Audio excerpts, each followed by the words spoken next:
Élever ton enfant pour qu'il soit heureux, c'est une erreur.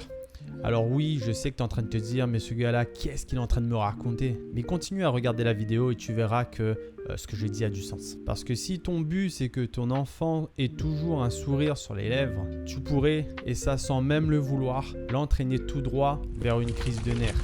Alors bon, oui, soyons honnêtes, on veut tout ce qu'il y a de mieux pour nos enfants. Mais parfois, vouloir qu'ils soient absolument heureux tout le temps, c'est comme un peu leur donner une glace au chocolat juste avant le dîner. Ça n'a aucun sens, on le sait. Sur le moment, ils sont contents, ils rigolent, ils vous font des bisous. Mais après, bonjour les dégâts. Alors aujourd'hui, je vais développer un petit peu 3 points chauds en ce qui concerne le bonheur des enfants et comment les aider à les atteindre en fait. Je suis quasiment sûr que dans un endroit public comme par exemple un supermarché ou un parc, tu as déjà vu un enfant complètement exploser quand leurs parents leur disent non. Comme une sorte de fin du monde mais en miniature. Bah ouais, si tu passes ton temps à essayer à chaque fois de réduire voire d'éliminer à 100% la frustration, tu vas simplement leur faire croire que tout est facile dans le monde, alors que non. Alors dire non à ton enfant, c'est pas forcément être méchant, c'est lui apprendre que parfois, la vie, elle dit tout simplement non. Et là, je vais te dévoiler un secret.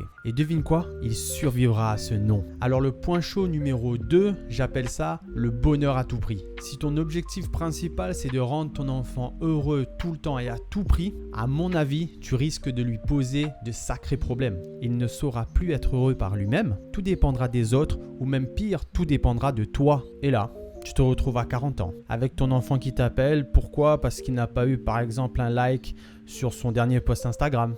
Tu veux ça toi? Je pense pas, non? Alors apprends-lui que le bonheur, ça vient de l'intérieur, pas d'un tapis rouge que tu déroules devant lui à chaque difficulté. Le point chaud numéro 3, l'effort, c'est surfait. Sérieusement, si on écoute certains enfants aujourd'hui, on dirait qu'ils croient que les choses tombent du ciel. Que ce soit l'argent, la réussite, ou même le succès. Mais attends, ils pensent quoi? Que la vie c'est une série Netflix par exemple? Où tout se débloque d'un clic? À mon avis, la vraie vie, c'est valoriser l'effort. Et ça, c'est ton job. Leur montrer que oui, c'est galère parfois, mais on en sort toujours grandi. Même si, sur le moment, ça veut dire gérer une crise parce que au supermarché, t'as pas acheté le nouveau jouet à la mode. Alors voilà, élever ton enfant pour qu'il soit toujours heureux, c'est comme lui éviter la pluie et le vent. Il sera peut-être joli à l'extérieur, mais creux à l'intérieur. Ton rôle, je pense que ce n'est pas de tout lui offrir. C'est de lui apprendre à être une personne qui sait gérer la vie, avec ses hauts, mais aussi ses bas. Alors cette vidéo, c'est pas du tout pour pointer du doigt ou pour apporter une sorte de jugement. C'est plutôt une réflexion que j'ai eue, puisque je vais être père aussi, et je me suis tout simplement posé la question de comment rendre mon enfant heureux. T'es d'accord avec moi ou tu penses que je raconte n'importe quoi? Alors viens lâcher ton petit commentaire juste en bas de la vidéo pour me dire ce que t'en penses. Bon, je vais vous laisser là, cogiter un petit peu et on se retrouve pour une autre vidéo avec un sujet un peu piquant mais toujours avec le sourire. Merci d'avoir regardé la vidéo. Ciao!